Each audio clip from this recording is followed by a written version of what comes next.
Olá, seja bem-vindo, meu amigo, seja bem-vinda, minha amiga. Que bom contar com a sua presença mais uma vez nesta quinta aula, esta que é a quinta e a última aula deste curso, Vibrações e Fraternidades Espirituais, que está sendo divulgada no meu canal no YouTube, Paulo Oliveira, expositor e palestrante espírita. Se você não conhece o nosso canal ainda, sugiro a você fazer uma visitinha e, naturalmente, se gostar, se inscrever no canal, ativar o sino, porque aí você recebe todas as notificações. Para se inscrever no canal, basta você clicar na foto que aparece no canto inferior deste vídeo e você será diretamente encaminhado para o YouTube. Este curso foi realizado em setembro deste ano, 2020, com a presença virtual de 60 participantes. E houve um momento bastante interessante durante as aulas, de troca de experiências, de comentários, e surgiu então a ideia de se gravar estas aulas, e é o que estamos fazendo, disponibilizando então no nosso canal, como já mencionei. Quero pedir a você, se tiver alguma dúvida, algum comentário, alguma questão que se refira ao conteúdo desta aula ou mesmo das outras, você pode escrever no campo comentários que vem abaixo de cada vídeo.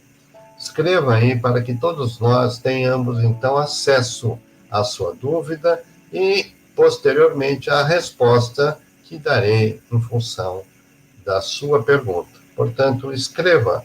Utilize o campo comentários e nós teremos imenso prazer em compartilhar as nossas ideias, explicações e, por que não, também acertar algumas informações, porque sempre aprendemos com essas interações. Também quero pedir a você que compartilhe o vídeo com sua família, com seus amigos, nas suas redes sociais, para que nós possamos ter maior acesso, para que esta informação seja divulgada. Não se esqueça de deixar o seu joinha, isso é muito importante para o nosso canal. Já nos preparando para o início da nossa aula de hoje, e como toda atividade espírita, nós iniciamos com uma prece. Gostaríamos agora de convidá-la para a prece inicial. Portanto, vamos elevar nossos pensamentos nesse instante, nos ligando com a espiritualidade amiga, com as fraternidades espirituais que nos orientaram e orientam nestas atividades, rogando a eles, em nome de Deus e de Jesus, que possam nos auxiliar no entendimento, nos auxiliar nos esclarecimentos necessários para que nós possamos compreender melhor como funciona e como é a presença da espiritualidade em nossas vidas. Agradecemos imensamente e, em nome de Deus e de Jesus, nós iniciamos a nossa aula de hoje. Esse trabalho é o resultado de um esforço em conjunto dessa equipe. Eu e o nosso companheiro Emerson Cruz fizemos durante todo o programa. Fizemos a parte da instrução e conteúdo, e o nosso companheiro Emerson todo o apoio técnico e o apoio gerencial desse curso, que foi muito importante. Muito bem, o que vamos falar hoje? Nós vamos falar do Instituto de Confraternização Universal, que é uma colônia espiritual que se encontra sobre a cidade de São Paulo. Também vamos abordar a Fraternidade dos Discípulos de Jesus, cujo líder, o venerável, é Edgar Armand. Também vamos tratar da Fraternidade dos Irmãos da Lua, o venerável Francisco de Assis. E outras pequenas fraternidades, das quais nós não temos tanta informação, mas gostaríamos de citar para que elas fossem conhecidas de todos. Temos a Fraternidade dos Filhos do Deserto, com Swami Ria como seu líder. Temos a Fraternidade dos Irmãos do México, o Frei franciscano Rogério de Lima. Também temos a Fraternidade dos Filhos do Sol, a Fraternidade Irmãos de Saturno, Eurípides Barçanufo e Aníbal de Telésforo. São histórias bem interessantes que eu convido você a nos acompanhar a partir de agora. Instituto de Confraternização Universal. Ele é uma colônia espiritual. Nós sempre falamos de colônias espirituais e normalmente vem à nossa mente nosso lar. É a mais conhecida em função do livro de mesmo nome, psicografado por Francisco Cândido Xavier, pelo espírito André Luiz, que relata a experiência desse espírito ao chegar na espiritualidade. O Instituto de Confraternização Universal é, portanto, uma colônia espiritual. Quais as principais informações que nós temos referente à identificação e até o conhecimento das funções, do trabalho a que se destina esta colônia? São as seguintes. Em 1956, Edgar Armon, com o colégio de médiuns que ele havia organizado, identifica a colônia espiritual sobre São Paulo. Nós já tivemos a oportunidade de falar sobre o colégio de médiuns lá no início do nosso curso, mas vamos reforçar. Era um grupo de médiuns selecionados, treinados pelo próprio Edgar Armon, e que ele utilizava um sistema altamente impessoal. Ele fazia perguntas colocando em grandes envelopes amarelos, e esses envelopes ficavam sob sua responsabilidade, e ele apenas pedia para que os médiuns, sintonizando, trouxessem as respostas às suas perguntas. Veja o interesse em ter algo extremamente seguro, sem aquelas coisas que são passíveis, né, de um processo mediúnico. Muitas vezes o médium se deixa envolver ou acaba trazendo um pouco da sua própria experiência. Então, ele quis evitar tudo isso. Então, nesse trabalho, junto ao Colégio de Médiuns, identifica-se a colônia espiritual que nós estamos tratando. Em cada esfera espiritual são construídos abrigos para socorro espiritual por espíritos especializados. São arquitetos que planejam, que organizam e que constroem estas colônias. Tem uma forma de cruz. Vamos lembrar que nosso lar tem uma forma de estrela. Esta aqui tem uma forma de cruz e está sobre a cidade de São Paulo, mas ela vai pegar um pouquinho também de São Caetano do Sul. Ela vai de Santo Amaro a Vila Maria e de São Caetano do Sul a Freguesia do Ó. Eu já vou mostrar para vocês no mapa como é que ficaria isso. Na Bela Vista fica o edifício sede do Instituto, que está sobre o prédio da FESP. Para quem conhece o prédio da Federação Espírita lá de São Paulo, na Rua Maria Paula, aquele prédio está conectado com um prédio principal da colônia, exatamente na mesma direção ali da Bela Vista. Aí está, como eu disse, um mapa da cidade de São Paulo, e nós podemos ver, então, a colônia, mais ou menos. Obviamente, fizemos aqui um desenho só para dar uma ideia de como está posicionada esta colônia.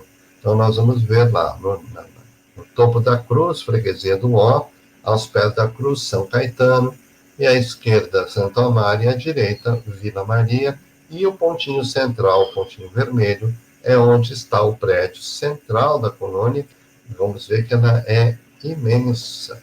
São vários corredores e várias alamedas, e não temos tanta informação, até onde sabemos, muito florida, muito iluminada. Onde fica essa colônia? Ela está na mesma camada que a colônia Nosso Lar. Está posicionado aí na faixa 4. Vocês percebem a Terra no centro, e em torno vão saindo, então, as esferas de crescimento. Nós vamos ver a crosta, nós vamos ver o umbral, nós vamos ver o umbral médio, onde está nosso lar, e depois as escalas superiores, as faixas onde existe mais elevação espiritual, estão mais distantes das faixas de pensamento materializado, como nós aqui no planeta, e os espíritos mais próximos das vibrações da crosta. Então, nós vamos ver que o Instituto de Confraternização Universal está na mesma faixa da colônia Nosso Lar, na mesma posição, em outro local, porque a Nosso Lar está sobre a cidade do Rio de Janeiro, e esta sobre a cidade de São Paulo.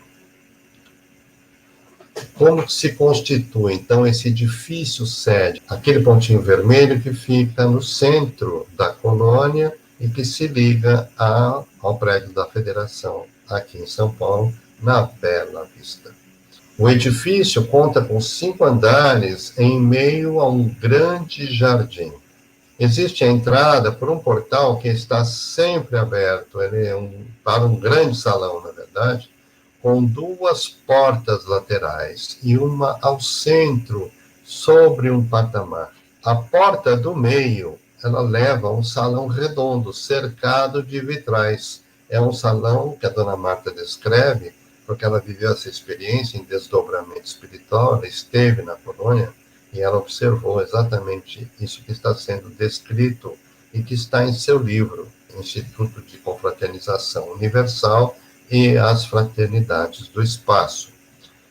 Então, ela diz que existe uma porta do meio e leva esse salão redondo, que é cercado de vitrais, e que há uma efusão de luzes nesse salão, formando, então, um arco-íris luminoso. É o salão das orações. Na verdade, ela, inclusive, foi encaminhada para esse salão para que ela pudesse se sintonizar, né, com as faixas, com a vibração daquele ambiente. E ela se sentiu tão emocionada que, sem perceber, ela estava ajoelhada diante de tanta beleza, de tanta luz. Então, um salão de orações logo na porta do meio. Vamos lembrar que existem 2 portas, uma à direita e outra à esquerda. Então, vamos ver, existe uma porta à direita, que é o salão, é um enorme fichário. Ali existem milhões de fichas com cores diversas, e essas fichas são relativas a todo aquele que se tornou um discípulo de Jesus.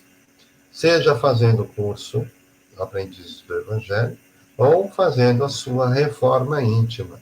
Não vamos esquecer que qualquer pessoa, não precisa ser espírita, não precisa professar a fé espírita, mas que carregue o seu coração amoroso, fazendo a sua renovação, a prática do Evangelho, ela é um discípulo de Jesus. Portanto, ali está a sua ficha também. São milhões de fichas.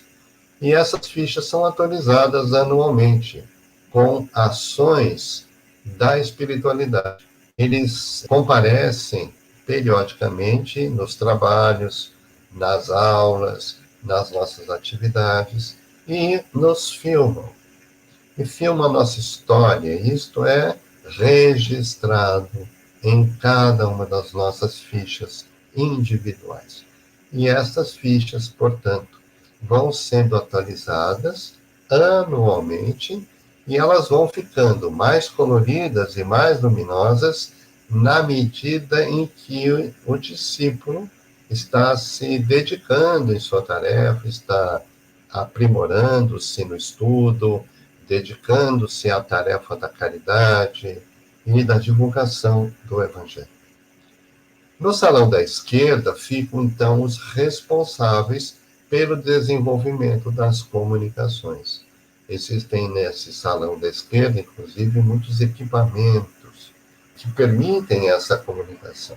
Vamos lembrar que o plano espiritual se utiliza de vários equipamentos. Vamos lembrar André Luiz, quando ele fala do psicoscópio, lá no livro Nos Domínios da Mediunidade. E o psicoscópio é um aparelho que permite fazer uma análise do indivíduo de forma mais profunda, uma análise, inclusive, da própria aura do indivíduo. Esses aparelhos são desenvolvidos.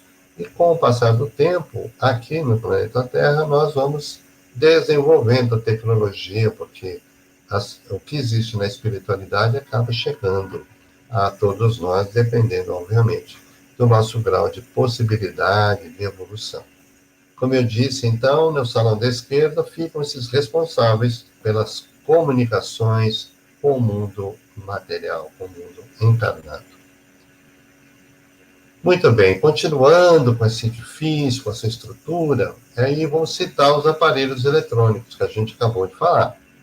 Né? Eles registram, por exemplo, pedidos de socorro, existem como se fossem verdadeiros radares que captam esses pedidos de socorro e são acionados, portanto, aqueles que vão atender, o mensageiro que estiver mais próximo, que estiver mais adequado para atender aquele pedido é designado para que seja feito, então, o socorro.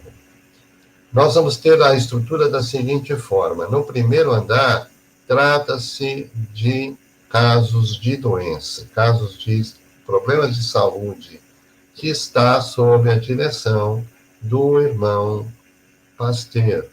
Vamos lembrar, isso está lá na primeira aula, a gente explicou aqui a orientação, a presença e a importância de Pasteur nesse trabalho de assistência espiritual. Então, nós temos o grupo de Louis Pasteur, o médico sanitarista francês, como nós já falamos dele. Também no primeiro andar tem o atendimento aos casos obsessivos, e quem cuida desses casos são as legiões dos índios, Bogotá e Itaporã, já explicados também na nossa quarta aula. Temos no segundo andar os casos mais graves, quando já há um processo mais aprofundado, obsessivo, domínio, por exemplo, de dependência química, questões de suicídio, ou tentativa de suicídio. Então, esses casos mais graves, no segundo andar, trabalha-se aí a fraternidade do cálice. Também no segundo andar, nós vamos ter a fraternidade dos filhos do deserto. Veja lá, a fraternidade dos filhos do deserto, nós vamos falar daqui a pouquinho, mas eles estão associados com a fraternidade de Maria de Nazaré, a fraternidade da Rosa Mística de Nazaré, que tem a grande atividade de cuidar dos espíritos desencarnados pelo suicídio, que estão no Vale dos Suicidas ou estão necessitando de ajuda onde quer que estejam. Então, eles estão preocupados e ocupados com estes espíritos. Ficam também nesse segundo andar, que é um lugar de emergência, um lugar de mais complexidade, para onde vão os pedidos mais complexos. Nos demais andares ficam os representantes de todas as fraternidades. Então, nós vamos ver que, embora, por exemplo, a Legião de Joana d'Arc fica lá no Vale do Loire, na França, tem um grupo que fica no Brasil, está aí nessa sede, na colônia espiritual, Instituto de Confraternização Universal. E assim por diante. Então, todas as outras fraternidades têm a sua representação nesses andares do segundo, terceiro e quarto andares.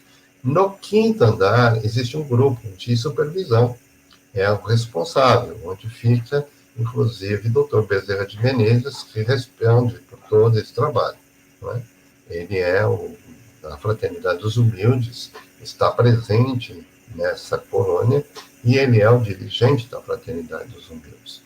Então, nós vamos ver grupos de direção nesse quinto andar.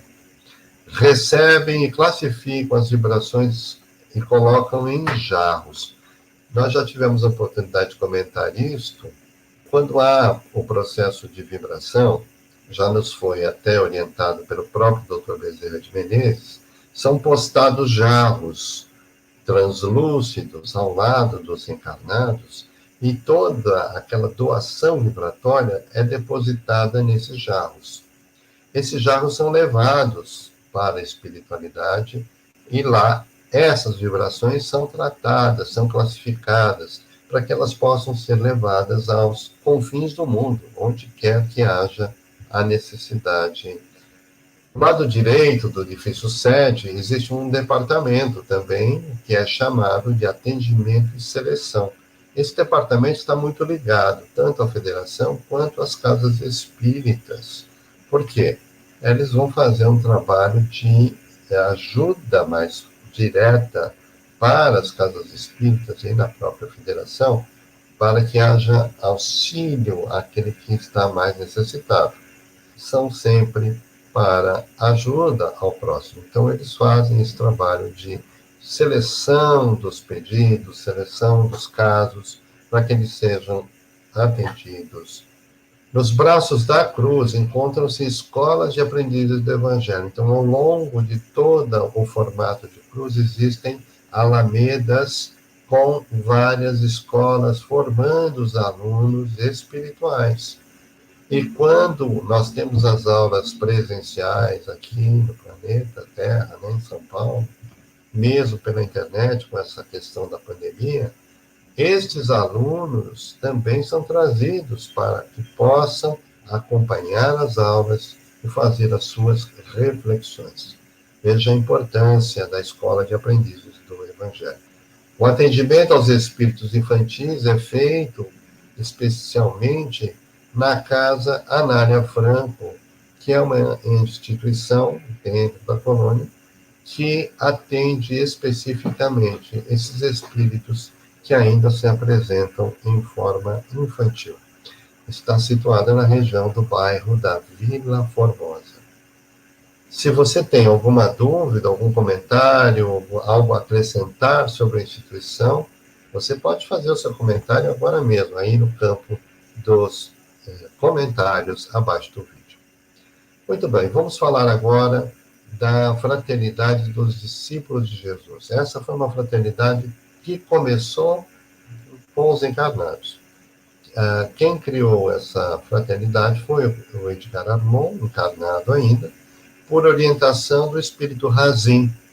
Então, a fraternidade dos discípulos de Jesus foi uma sugestão do espírito Razin, em 1952, que disse para Edgar Armon que montasse uma fraternidade com os alunos egressos da Escola de Aprendizes do Evangelho, e que esse novo grupo fraternal teria toda a proteção e o apoio da Fraternidade do Trevo, do qual Razin é o venerável.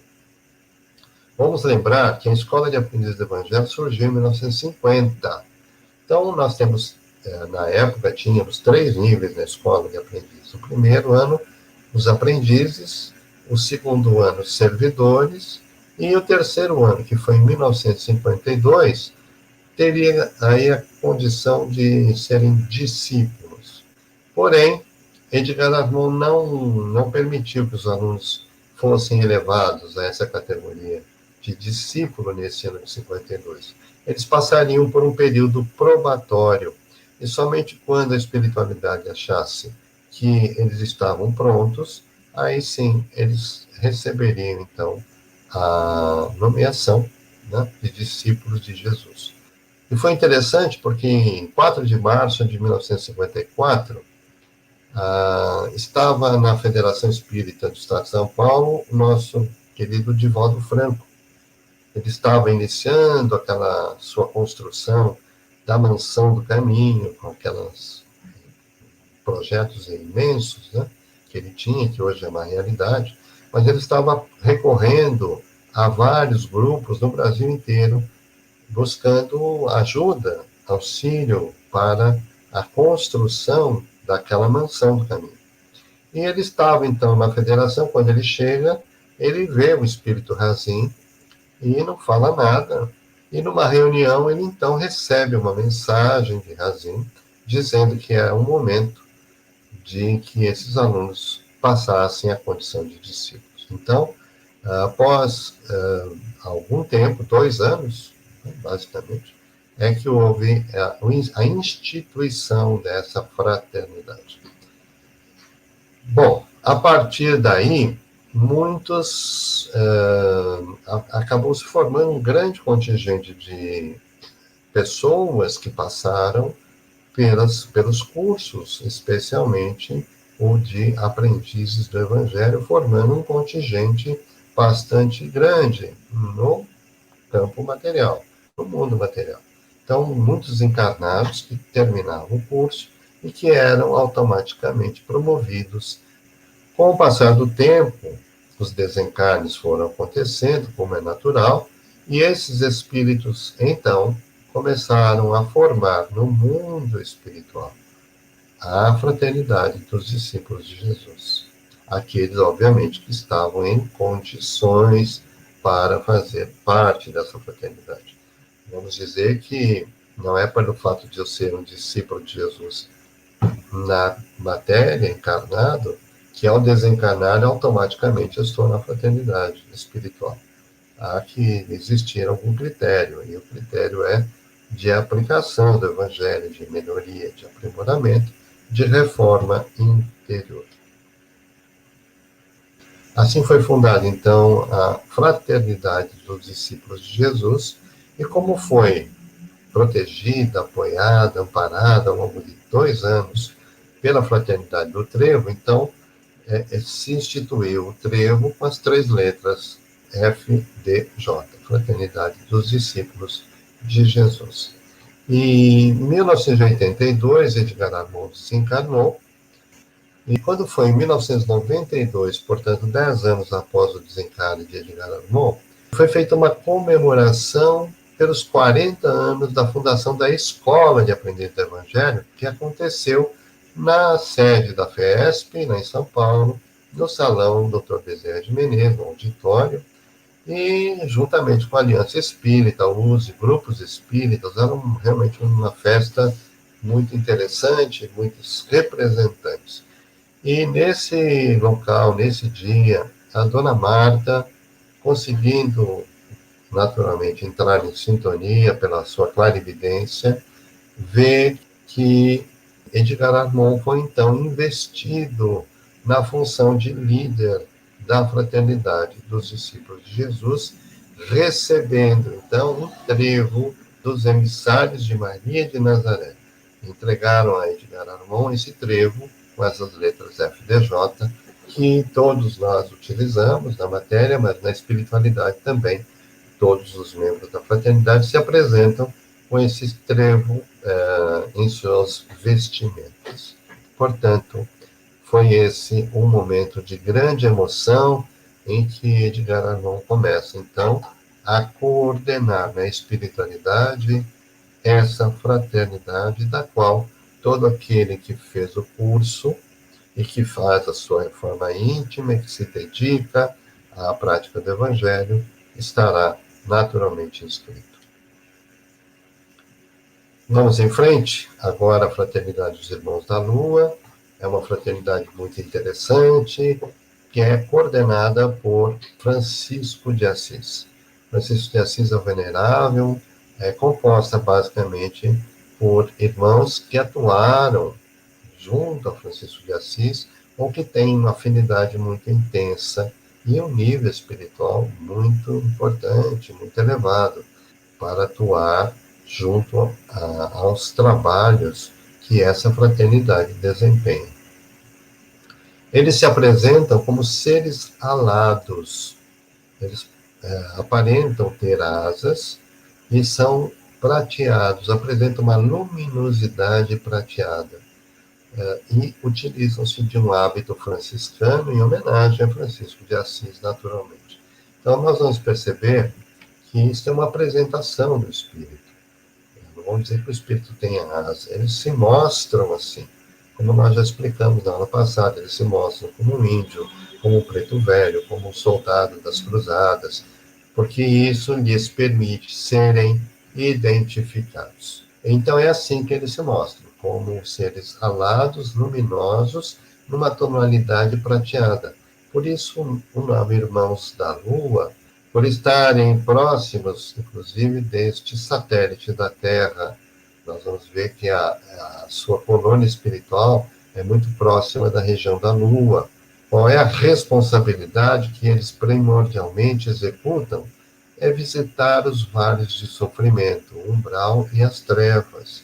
Vamos lembrar que as trevas é um umbral mais denso, para que eles possam resgatar aqueles que estão dispostos a aceitar tratamento, acolhimento, orientação, aqueles que pelo arrependimento já se fazem acessíveis a essa ajuda.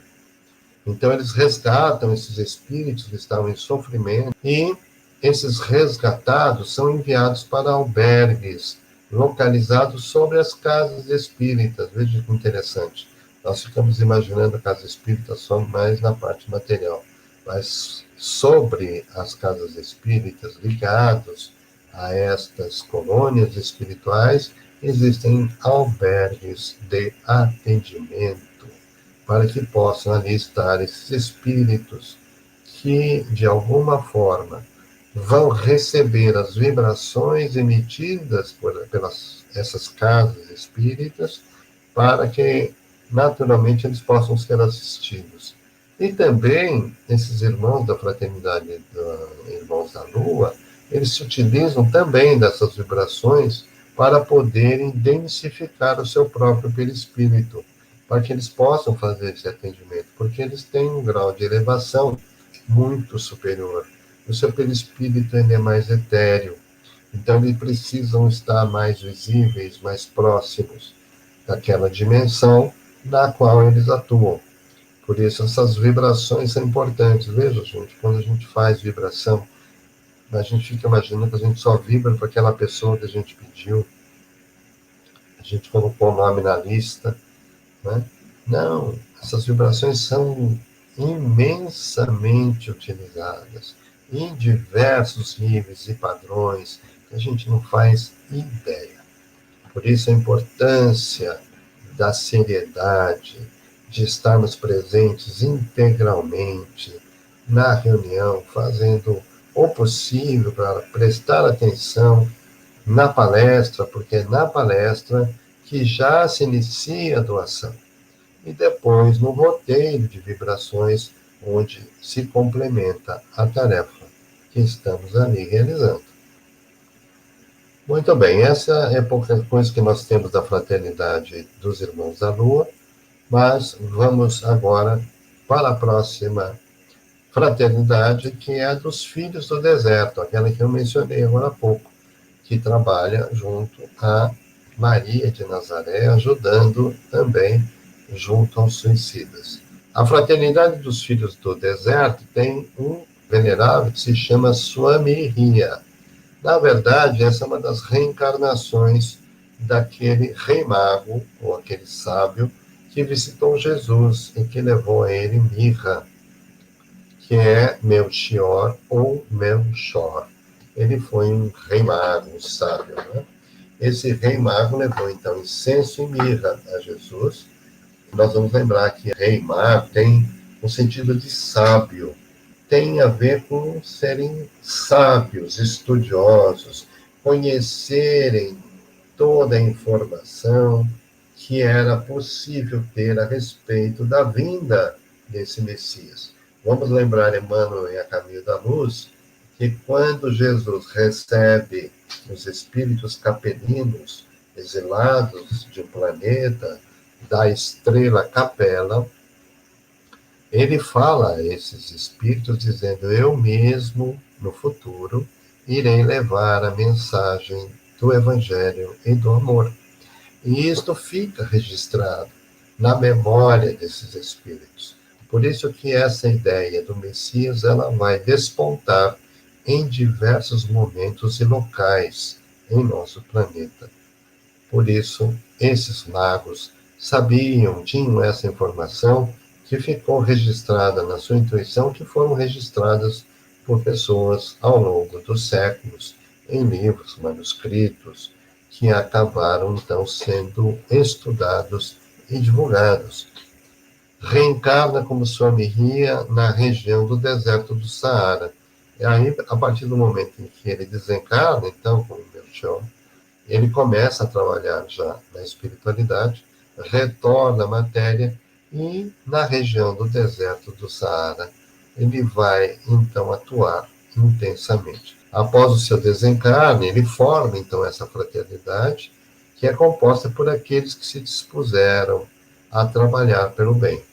Então, ele monta a Fraternidade dos Filhos do Deserto, porque a sua última encarnação foi nessa região do deserto do Saara.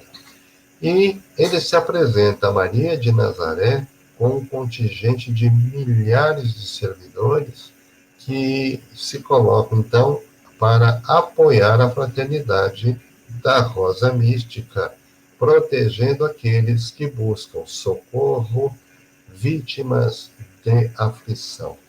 Veja que os suicidas, aquele que decide tirar sua própria vida, está num estágio aflitivo muito intenso. Então, esses nossos irmãos trabalham nesse momento para tentar ajudar a esses que estão em aflição e depois, se não for possível conter a ação do suicídio, eles vão apoiar e vão proteger, vão dar socorro a essas vítimas no plano espiritual. A sua sede fica no deserto do Saara, mas eles atuam no mundo inteiro, porque eles são um grande número. É uma fraternidade também que não se tem noção da quantidade, mas está presente em vários locais do mundo, onde quer que haja aflição e a necessidade de socorro. São trabalhadores muito fortes, enérgicos, sempre prontos ao auxílio fraterno e atendem as vítimas da Guerra Santa no mundo islâmico. Na Federação Espírita, alguns relatos que nos foram feitos, visualizando, então, esses nossos irmãos nas salas de atendimento espiritual, onde a aflição é intensa. Eles estão ali no socorro, no amparo, especialmente nas especializadas que nós chamamos Pasteur, P1, P2, P3, P4, P3 e toda a natureza, não é? Então, eles estão muito presentes no consolo, fundamentalmente no consolo àqueles que perderam os seus queridos, que partiram para a espiritualidade e que muitas vezes não enfrentam essa situação pela dificuldade, pela dor e pelo sofrimento. Esses nossos irmãos atuam muito nessa assistência espiritual. Esta é mais uma outra fraternidade. Veja agora, nós estamos falando da fraternidade dos irmãos do México. Veja a variedade, né? China, Índia, México, você vai ver cruzados. São espíritos de diversas origens que estão trabalhando a serviço de Jesus. Essa fraternidade, ela é dirigida pelo Frei Rogério de Lima, também franciscano, ajudava as vítimas de desentendimento político ali na região do México. Então, ao longo do tempo, aqueles que eram perseguidos pelas forças políticas e que iam ser executados, ele então ajudava essas vítimas, acolhendo-os naqueles templos antigos que existem lá no México, e ali ele protegia essas pessoas. Lá ele ensinava, então, a valorização da prece e da meditação. Essa é uma fraternidade que atua, portanto, na proteção, no acolhimento, para que haja mais introspecção, mais prece e mais meditação. Fraternidade dos Filhos do Sol. Esta é uma fraternidade que se localiza fora do sistema solar. Está no sistema estelar de Sírios. Eles são espíritos extremamente iluminados. E eles se aproximam somente quando é muito necessário, quando há a necessidade do desenvolvimento da fraternidade. Há um grande risco que as pessoas comecem a se agredir com muita violência. Então, eles estão mais presentes. Eles estão muito próximos do estudo do Evangelho, porque é o sol nas nossas almas, e ao se aproximarem, tocam a emotividade das pessoas. São espíritos muito iluminados. Dona Marta não nos dá muita informação sobre essa fraternidade. Também temos a fraternidade dos irmãos de Saturno. Quem são esses nossos irmãos? São aqueles que honravam Deus Saturno ou Cronos. Saturno na mitologia romana, Cronos na mitologia grega.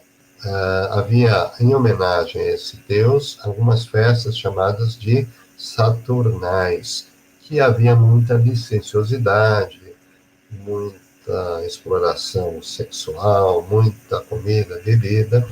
Eram portadores de inteligências extraordinárias.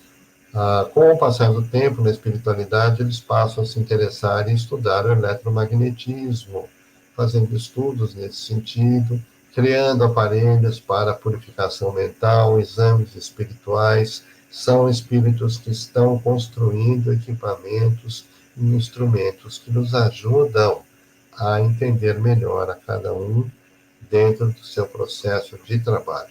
Aparelhos para filmar os pensamentos, atuam junto a um grupo de jovens, porque os jovens são mais criativos, curiosos, então eles querem muito ajudar os jovens a se libertarem dos maus pensamentos, das tendências negativas e que possam trabalhar no desenvolvimento, na criação desses equipamentos na matéria.